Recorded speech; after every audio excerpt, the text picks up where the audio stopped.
रामकृष्ण हरी. श्री स्वामी समर्थ. मित्रांनो, म्हातारपणात सुखी राहायचं असेल तर हे दोन काम आत्ताच सोडून द्या. माझ्या तरुण मित्रांनो, मातांनो, भगिनींनो आणि ज्ञानाचा भंडार असलेल्या माझ्या वडीलधाऱ्या मंडळींनो, तुम्हा सर्वांचे मी मनापासून हार्दिक स्वागत करते. मित्रांनो, मुख्य स्वरूपात जीवनामध्ये 3 अवस्था आहेत: बालपण, तरुणपण आणि म्हातारपण. असं म्हणतात की तरुणाईचा माज करू नकोस. म्हातारपण आणि मृत्यू हे एक सत्य आहे. म्हातारपण आणि मृत्यू सर्वांनाच येत असतो, हे एक सत्य आहे. याला कोणीही नाकारू शकत नाही. मित्रांनो, म्हातारपण सुद्धा सर्वांच्याच नशिबी नसते. खूपच भाग्यशाली लोक असतात ज्यांना म्हातारपण येत असतं. आणि जे लोक म्हातारपणात सुद्धा आनंदी आणि सुखी असतात, असे लोक तर आणखीन जास्त भाग्यवान असतात. म्हातारपणाची अवस्था एक अशी अवस्था आहे ज्यामध्ये खूप सारे परिवर्तन दिसून येत असतात. काही लोक जे आधीपासूनच प्लॅनिंग करून चालत असतात, अशा लोकांना म्हातारपणात कोणत्याही प्रकारचे त्रास सहन करावे लागत नाहीत. आणि जे लोक काहीही प्लॅनिंग करत नाहीत, अशा लोकांसाठी जीवनाच्या या मार्गावर अडचणी नक्कीच येऊ शकतात. आजच्या व्हिडिओमध्ये म्हातारपणात सुखी राहण्याचे मूलमंत्र एका सुंदर अशा कथेमार्फत जाणून घेणार आहोत. आज आपण या व्हिडिओमध्ये आम्ही तुम्हाला सांगणार आहोत की अशा कोणत्या 2 गोष्टी आहेत ज्या सोडून जर तुम्ही आम्ही सांगत असलेल्या या 3 गोष्टी आचरणात आणत असाल तर तुम्ही म्हातारपणात नक्कीच सुखी राहाल. जर तुम्ही या गोष्टींचे पालन करत असाल तर निश्चितच तुमचं म्हातारपण सुखी आणि आनंदाने पार पडेल. ही माहिती आपल्या सर्वांसाठी खूप जास्त महत्त्वाची आहे. जर तुम्ही आज तरुण असाल तर आज नाही तर उद्या तुम्हाला सुद्धा या अवस्थेत जावंच लागणार आहे. हा व्हिडिओ खूप जास्त उपयोगी आणि महत्त्वपूर्ण आहे. म्हणून माझी तुम्हाला नम्र विनंती आहे की तुम्ही हा व्हिडिओ शेवटपर्यंत नक्की पहा. मित्रांनो, व्हिडिओमध्ये पुढे जाण्याआधी माझी तुम्हाला नम्र विनंती आहे की कृपया चॅनेलवरती नवीन असाल तर सबस्क्राईब करा आणि व्हिडिओला एक लाईक करून कमेंटमध्ये श्री स्वामी समर्थ नक्की लिहा. मित्रांनो, तुम्ही पाहिलं असेल की म्हातारपणात खूप सारे परिवर्तन येत असतात. आपले सारे कर्मेंद्रिय, ज्ञानेंद्रिय आपले साथ सोडून जातात. हात पाय काम करणे सोडून देतात. डोळ्यांना कमी दिसायला लागते. ऐकायला सुद्धा कमी येत असते. जिभेची चव नष्ट होऊन जाते. कोणत्याही गोष्टीची चव येत नसते. दात सुद्धा सोबत सोडून जातात, ज्यामुळे कित्येक गोष्टी खाण्याची इच्छा होते, परंतु त्या गोष्टी खाऊ शकत नाही, कारण दातच नसतात. स्मृती क्षीण झालेली असते. शरीराचे काही भाग व्यवस्थित काम सुद्धा करत नाहीत. घरातील मुलं स्वतः निर्णय घेण्याच्या परिस्थितीत आलेले असतात आणि म्हणूनच घरात सुद्धा महत्त्व कमी होऊन जातं. चेहऱ्यावर सुरकुत्या आलेल्या असतात. कमरेला वाक आलेला असतो. कधी कधी तर असं सुद्धा दिसते की घरामध्ये सुनबाई आलेली असते. मग अशा परिस्थितीत म्हाताऱ्यांची जागा घराच्या बाहेर असते. मित्रांनो, विचार करा, अशा स्थितीमध्ये तो वृद्ध माणूस काय विचार करत असेल? ज्या घराला मी इतक्या मेहनतीने, इतक्या कष्टाने एक रुपया जमवून उभा केला आहे, आज तेच घर माझ्याकडून हिसकावून घेतलं आहे. आज त्याच घरात मला जागा नाही. माझी जागा घराच्या बाहेर आहे. विचार करा, किती वाईट वाटत असेल त्या वृद्ध माणसाला. जेव्हा घरातील तो वृद्ध माणूस चपाती भाकरी मागत असतो तेव्हा त्याचं कोणी काहीच ऐकत नाही. तेव्हा त्याला राग येतो. तो शिव्या देऊ लागतो. परंतु यापेक्षाही वाईट अवस्था तेव्हा होते जेव्हा नवरा बायकोमधील कोणी एक निघून गेलेला असतो. मग अशा परिस्थितीत त्याची काळजी घेणारा, त्याची अवस्था समजून घेणारा कोणी शिल्लक राहत नाही. विचार करा, अशा वेळी तो स्वतःला किती एकटा समजत असेल. परंतु मित्रांनो, अशी परिस्थिती सर्वांसोबत होत नाही. काही लोक त्यांचे वृद्धापकाळ खूपच सुखमय आणि आनंदपणे जगत असतात. असे लोक काय योजना बनवत असतात हेच आम्ही तुम्हाला सांगणार आहोत. मित्रांनो, नेहमी लक्षात ठेवा, पुरुषाच्या जीवनामध्ये सर्वात चांगला मित्र कोण असेल तर ती त्याची पत्नी असते आणि एका स्त्रीचा चांगला मित्र कोणी असेल तर तो तिचा नवरा असतो. असे म्हणतात की वृद्धावस्थेत आल्यानंतर पती आणि पत्नी दोघेही एकमेकांचे भाऊ बहीण सारखेच होतात. एवढा काळ ते एकमेकांसोबत राहिल्यामुळे ते एकमेकांचे रूपच बनून जातात. दोघेही एकमेकांना खूप चांगल्या प्रकारे समजून घेतात. काहीही न बोलता सुद्धा एकमेकांच्या मनातील त्यांना सर्व काही समजू शकतं. या वयात आल्यानंतर एकमेकांच्या प्रती काळजी घेण्याची भावना त्यांच्यामध्ये आणखीन जास्त वाढते. हे पाहिलं गेलं आहे की वयाच्या या अवस्थेत आल्यानंतर स्त्रिया त्यांच्या नवऱ्याची काळजी त्याचप्रमाणे घेतात ज्याप्रमाणे एक आई तिच्या मुलाची काळजी घेत असते. नेहमी लक्षात ठेवा, जेव्हा म्हातारपणात काठी सापडणार नाही तेव्हा नवऱ्याची काठी बायकोच शोधून देईल आणि जेव्हा चष्मा हरवेल तेव्हा बायकोचा चष्मा नवराच शोधून देईल. म्हणूनच नवरा बायकोने नेहमी एकमेकांचा आदर करावा. बाहेरची लोक जेव्हापर्यंत धनसंपत्ती आहे तेव्हापर्यंत तुमच्या सोबत असतील. शेवटी एकमेकांची साथ तुम्हा दोघांनाच द्यायची आहे. म्हातारपणात माणूस परावलंबी होतो. एक एक करून सर्व गोष्टी त्याच्या हातातून निसटून जातात. अशा परिस्थितीत स्वाभाविकच आहे की माणसाचा स्वभाव थोडा चिडचिडा, थोडा रागीट बनतो. मुलगा, सूनबाई, नातवंड यांची वेगळी दुनिया बनते. सर्वांच्या गरजा वेगवेगळ्या असतात. कोणीही कोणाचेच ऐकत नाही. सर्वांचे वेगवेगळे स्वतंत्र जग असते. अशा परिस्थितीत आपण आपली वृद्धावस्था सुखपूर्वक कशा प्रकारे व्यतीत करू शकतो हेच आम्ही तुम्हाला आज या कथेमार्फत सांगणार आहोत. मित्रांनो, असाच एक ग्रहस्थ होता. खूपच चिडचिडा स्वभावाचा, खूपच रागीट स्वभावाचा, छोट्या छोट्या गोष्टींवरून राग करणारा. त्याची बायको त्याला नेहमी समजवायची की या वयामध्ये इतका राग योग्य नाही. परंतु तो ऐकतच नव्हता. जेवणामध्ये थोडं तिखट जास्त झालं तर तो जेवण फेकून द्यायचा.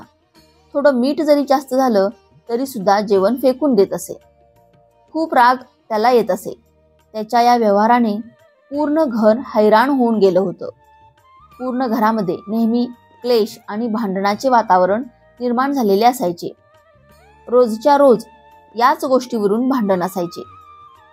मित्रांनो, त्या घरातील सर्व लोक महाराज कबीर यांचे अनुयायी होते. ते सर्वजण महाराज कबीर यांचे प्रवचन ऐकण्यासाठी जात असत. कोणीतरी सांगितलं की तुमच्या वडिलांना सुद्धा प्रवचन ऐकण्यासाठी घेऊन जा. होऊ शकतं की त्यांचं बोलणं ऐकल्यानंतर त्यांच्या व्यवहारामध्ये, त्यांच्या वागणुकीमध्ये चांगला बदल दिसून येईल. घरवाल्यांना सुद्धा पटलं की आपल्या वडिलांना बाबा कबीर यांच्याकडे घेऊन जावं. त्यांना सर्व काही समजावून सांगितलं तर नक्कीच काहीतरी मार्ग निघेल. रोज रोजच्या भांडणापासून सुटका तर मिळेल. घरातील क्लेश शांत होईल. अशा प्रकारे एके दिवशी त्या वृद्ध वडिलांना तयार करून घरातील सर्व लोक त्यांना बाबा कबीर यांच्या जवळ घेऊन गेले. मित्रांनो, संतांना तर सर्व काही न सांगता समजून जातं. जेव्हा ते बाबा कबीर यांच्याकडे पोहोचले तेव्हा त्यांना समजलं की ही लोक माझ्याकडे का आले आहेत. बाबा कबीर यांनी पाहताच त्यांच्या लक्षात आलं की त्यांच्या घरामध्ये अशांतता आहे आणि घरात शांततेच्या शोधासाठी हे आमच्याजवळ आले आहेत. आणि त्यांनी हे सुद्धा जाणलं होतं की घरामध्ये अशांतीचे कारण काय आहे. जेव्हा ते वृद्ध वडील आणि घरातील लोक बाबा कबीर यांच्याजवळ पोहोचले तेव्हा दुपारची वेळ होती. सर्वजण बाबा कबीर यांच्याजवळ गेले आणि त्यांना प्रणाम केला. ते त्यांच्यासमोर बसले. बाबा कबीर त्यांच्या झोपडीमध्ये बसून काहीतरी लिहित होते. बाबा कबीर यांच्या पत्नीचे नाव होते जेनी. बाबा कबीर यांनी त्यांच्या पत्नीला सांगितलं, एक दिवा लावून आण, काहीतरी शोधायचं आहे. बाबा कबीर यांनी जेव्हा दिवा मागितला तेव्हा समोर बसलेल्या त्या सर्वांना खूप जास्त आश्चर्य वाटलं. त्यांनी विचार केला की दुपारची वेळ आहे, एवढं ऊन पडलं आहे, मग अशा वेळी त्यांना दिवा घेऊन काय शोधायचं आहे. तेव्हा ते वृद्ध वडील विचार करू लागले, हे महात्मा खरंच मूर्ख आहेत, कारण बाहेर सूर्याचा एवढा प्रखर प्रकाश पडला आहे आणि अशा प्रकाशात हा माणूस दिवा मागत आहे. हा तर वेगळ्याच प्रकारचा माणूस आहे. तो वृद्ध माणूस मनातल्या मनात हाच विचार करत होता. इतक्यात माता जेनी हातात दिवा घेऊन तिथे हजर झाली. त्यांनी गुपचूप बाबा कबीर यांच्याकडे दिवा दिला आणि तिथून निघून गेली. तेव्हा ते वृद्ध वडील विचार करू लागले, यांची पत्नी सुद्धा वेगळीच आहे. तिने हे सुद्धा विचारलं नाही की तुम्हाला वेड लागला आहे का? भर दिवसा इतक्या उन्हाचं तुम्ही दिवा का मागत आहात? ते वृद्ध वडील खूप जास्त हैराण झाले होते. ते विचार करू लागले, हे मी कुठे आलो आहे? इथे सर्वजण वेडेच आहेत. हे महात्मा तर खूप वेडे आहेतच, पण सर्वात मोठी वेडी यांची पत्नी आहे. आणि हे वेडे माझ्या घरात शांतता आणतील आणि हे माझ्या घरातील क्लेश संपवतील. त्या वृद्ध वडिलांच्या मनामध्ये वेगवेगळे प्रश्न निर्माण झाले होते, परंतु ते काहीच म्हणाले नाही. ते शांतपणे तिथेच बसून राहिले. बाबा कबीर यांना सुद्धा हे समजलं होतं की या वृद्ध वडिलांना राग यामुळे आला आहे की कारण माता जेनी यांनी एक सुद्धा प्रश्न विचारला नाही. मी दिवा आणण्यास सांगितला आहे, मग तिने उलट प्रश्न का विचारला नाही? माझ्यासोबत ती भांडली का नाही? बाबा कबीर यांना सर्व काही समजलं होतं, परंतु काहीही न समजल्याचं नाटक करून ते गुपचूप त्यांच्या डायरीमध्ये काहीतरी लिहित होते. त्या वृद्ध वडिलांनी रागाने त्यांच्या मुलांना आणि बायकोला म्हटलं की हा वेडा आपल्या जीवनामध्ये शांतता आणणार आहे का? आपण सर्वजण इथून जाऊया. मला एक क्षणही इथं थांबायचं नाही. इथून ताबडतोब चला. मला यांच्याकडून कोणतेही ज्ञान घ्यायचे नाही. जेव्हा तो वृद्ध वडील असं कुसूरबुसूर करत होता तेव्हा बाबा कबीर यांनी ते ऐकलं. तेव्हा ते म्हणाले, काय झालं? काही अडचण आहे का? वृद्ध वडील हसण्याचं नाटक करत म्हणाला, नाही नाही महाराज, काहीच समस्या नाही. तुमचे दर्शन करण्यासाठी आलो होतो. दर्शन झाले व आता आम्ही जाऊ इच्छित आहोत. तुम्ही आम्हाला जाण्याची आज्ञा द्या. तेव्हा बाबा कबीर म्हणाले, अहो, तुम्ही आमच्या जवळ आला आहात. आमचे अतिथी आहात. अतिथी सत्कार केल्याविना आम्ही तुम्हाला कसं जाऊ देऊ शकतो? त्यांनी माता जेनी यांना आवाज दिला. माता जेनी ताबडतोब तिथे आली. बाबा कबीर यांनी त्यांना सांगितले, गृहस्थ थोडे घाईमध्ये आहेत, त्यांना जायचं आहे. लगेचच तुम्ही 2 ग्लास दूध घेऊन या. ते वृद्ध वडील त्यांना नकार देऊ लागले. ते म्हणू लागले, अहो महाराज, आम्ही घरून जेवण करून आलो आहोत. मला दुधाची काहीच गरज नाही. तेव्हा बाबा कबीर म्हणाले, तुम्ही माझ्या झोपडीमध्ये पहिल्यांदा आले आहात, मग तुमचा अतिथी सत्कार केल्याशिवाय आम्ही तुम्हाला कसं जाऊ देऊ शकतो? तेव्हा तो वृद्ध माणूस गप्प बसला. माता जेनी काहीही न म्हणता आतमध्ये गेली आणि 2 ग्लास दूध घेऊन बाहेर आली. बाबा कबीर यांनी 1 ग्लास दूध त्या वृद्ध वडिलांना दिला आणि 1 ग्लास स्वतः घेतला. जेव्हा ते वृद्ध वडील दुधाचा 1 घोट प्याले तेव्हा ते दूध इतकं जास्त खारट आणि कडू होतं की त्यांची उलटी करण्याची इच्छा झाली. दुधामध्ये मीठच मीठ होतं. त्यांची इच्छा झाली की दूध आत्ताच्या आत्ता फेकून द्यावे. त्यांचं तर रोजचंच हे काम होतं की जर मीठ जास्त झालं तर फेकून द्यायचं, तिखट जास्त झालं तर जेवण फेकून द्यायचं. आता त्या वृद्ध वडिलांनी बाबा कबीर यांच्याकडे रागाने पाहिले. बाबा कबीर तर खूपच स्वादाने दूध पित होते. त्यांच्या चेहऱ्यावर असे कोणतेच भाव नव्हते. हे पाहून ते वृद्ध वडील मनातल्या मनात विचार करू लागले, हे कुठले महात्मा आहेत? हे तर कोणी ढोंगीच दिसत आहे.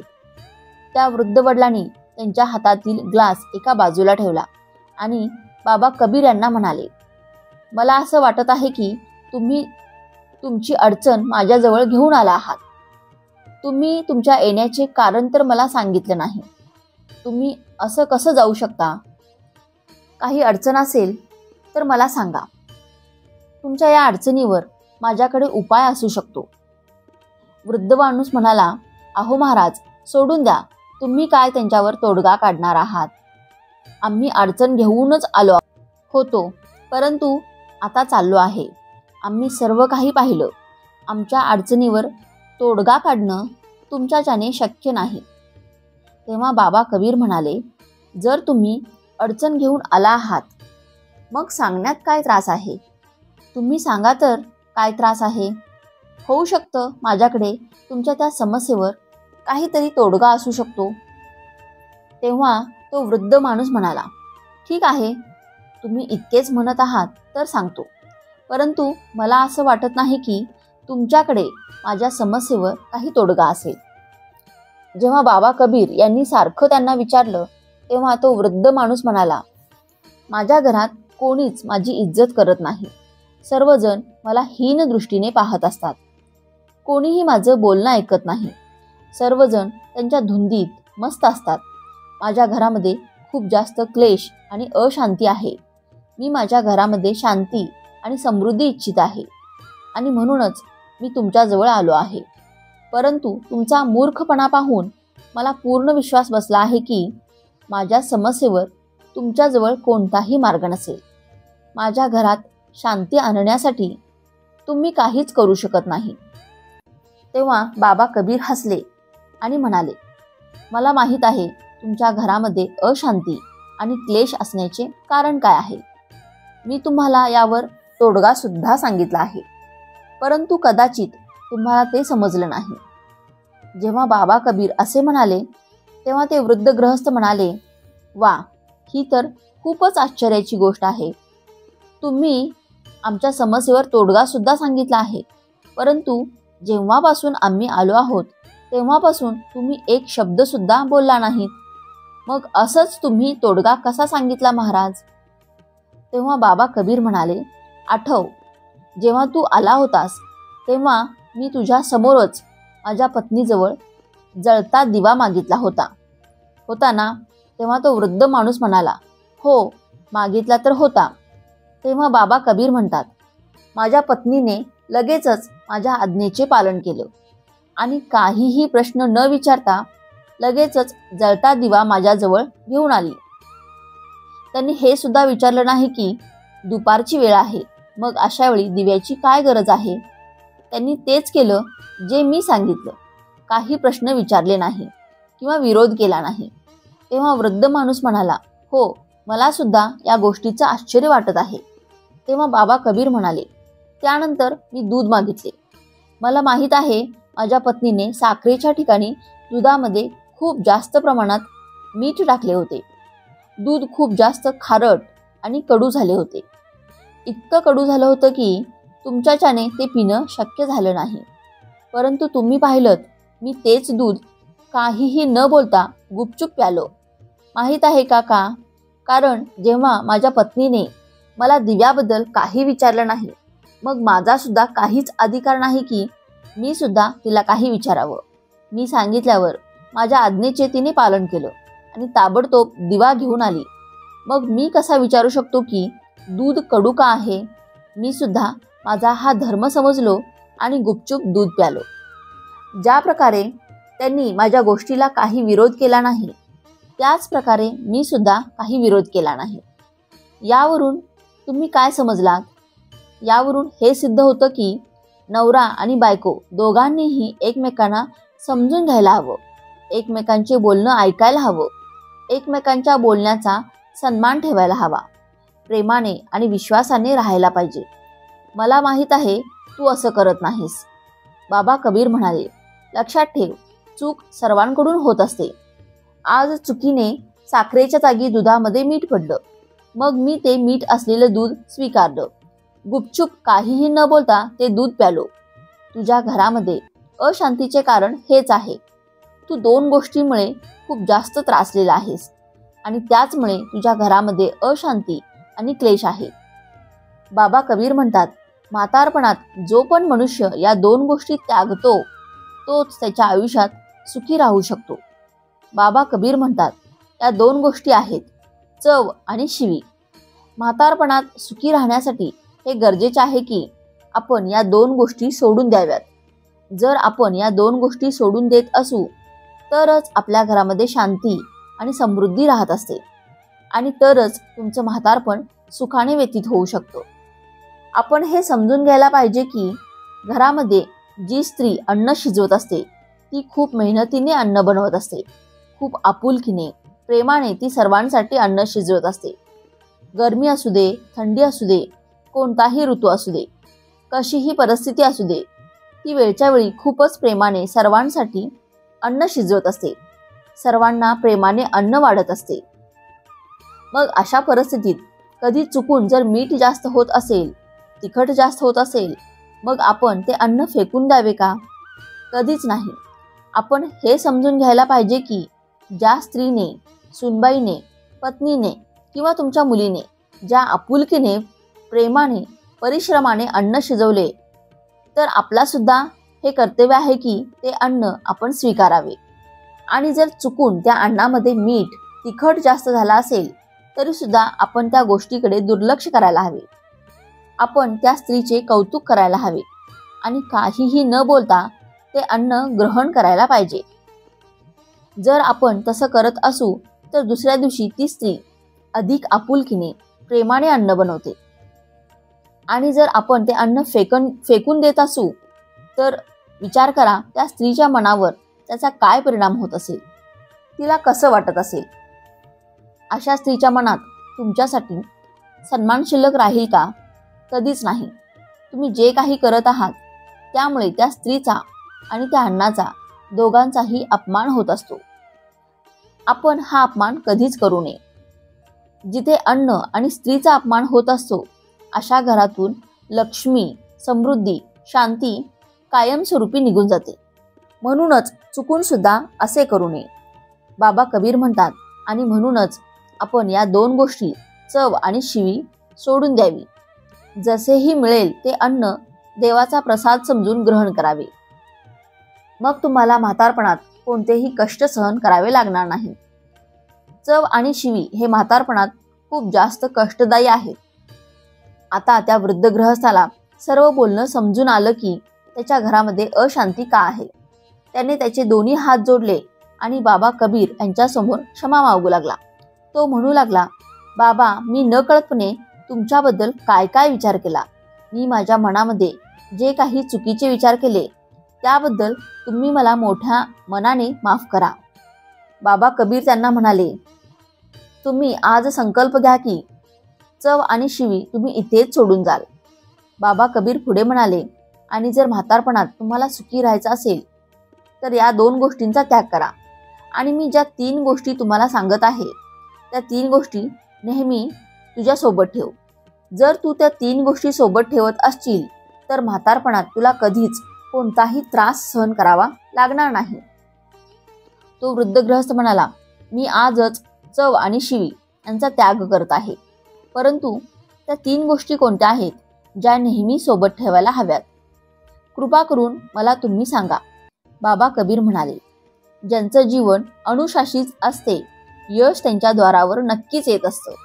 मनुष्याचे जीवन तेव्हा सार्थकी बनत असते जेव्हा तो त्यांचं कर्म आणि जिम्मेदारी यामध्ये संतुलन टिकवून ठेवत असतो. म्हातारपण आयुष्याचा तो भाग आहे ज्या भागामध्ये प्रत्येक व्यक्ती सुखपूर्वक आणि शांतीने जीवन व्यतीत करू इच्छितो. मग जीवनाच्या या भागामध्ये म्हातारपणात माणसाने आनंददायी जीवन जगण्यासाठी कोणत्या गोष्टींची साथ सोडून नये हे समजून घेणे खूप गरजेचे आहे. पहिली गोष्ट, धनाचा सदुपयोग. धन ही एक अशी गोष्ट आहे जी आपला आणि परका यामधील फरक खूप चांगल्या प्रकारे समजावून सांगतो. जोपर्यंत तुमच्याजवळ पैसे आहेत सर्व नातेवाईकांमध्ये तुमच्याबद्दल विचारपूस होत राहील. परंतु जेव्हा धनाचा अभाव असतो तेव्हा तुमचे सख्खेच तुमचा साथ सोडून जातात. हे दुःख तेव्हा वाढतं जेव्हा माणूस उतार वयात असतो.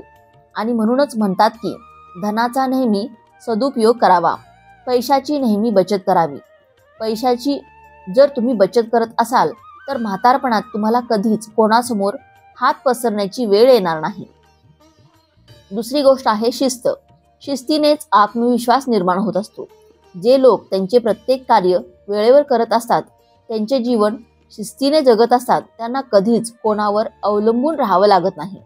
ते त्यांचे प्रत्येक लक्ष्य मिळवतातच. सुरुवातीपासूनच जर व्यक्तीला प्रत्येक काम योग्य वेळेवर आणि शिस्तीने करण्याची सवय असेल तर त्याला म्हातारपणात कोणत्याही गोष्टीचा त्रास सहन करण्याची गरज लागत नाही. वेळेवर आणि ऋतूनुसार खाणं पिणं, वेळेवर झोपणे, उठणे, व्यायाम हे सर्व कार्य जर व्यक्ती निश्चित वेळेवर करत असेल तर अशा व्यक्तीला म्हातारपणात कधीच त्रास सहन करावा लागत नाही. तिसरी गोष्ट आहे इतरांना उपयोगी राहणे. बाबा कबीर म्हणतात, जो पण व्यक्ती निस्वार्थ भावनेने इतरांच्या उपयोगी येत असतो, इतरांना मदत करत असतो, तो व्यक्ती जीवनामध्ये कधीच दुःखी राहत नाही. दान देणे सर्वात मोठा धर्म आहे. तुम्ही आज केलेली मदत तुमचं भविष्य उजळवत असते. म्हणूनच मदतीसाठी नेहमीच तुमचे हात पुढे असावेत. बाबा कबीर यांचं बोलणं ऐकल्यानंतर तो वृद्ध गृहस्थ म्हातारपणात सुखी राहण्याचा मूलमंत्र शिकून गेला होता. त्याला खूपच प्रसन्न वाटलं व तो आनंदाने त्याच्या घरी निघून आला. बाबा कबीर यांच्या वचनांचे तो नित्यनेमाने पालन करू लागला व त्याच्या घरामध्ये सुख शांती येऊ लागली. म्हातारपण सुख शांतीने आनंदाने व्यतीत होऊ लागले. तर मित्रांनो, आजची ही कथा तुम्हाला कशी वाटली? या कथेतून तुम्हाला नक्की काय शिकायला मिळालं हे आम्हाला कमेंट करून नक्की कळवा. तसेच हा माहितीपूर्ण व्हिडिओ संपूर्ण पाहिल्याबद्दल आपणा सर्वांचे मनापासून आभार. धन्यवाद. श्री स्वामी समर्थ. जय श्रीराम. जय श्री हनुमान. जय श्री कृष्ण. जय माता लक्ष्मी.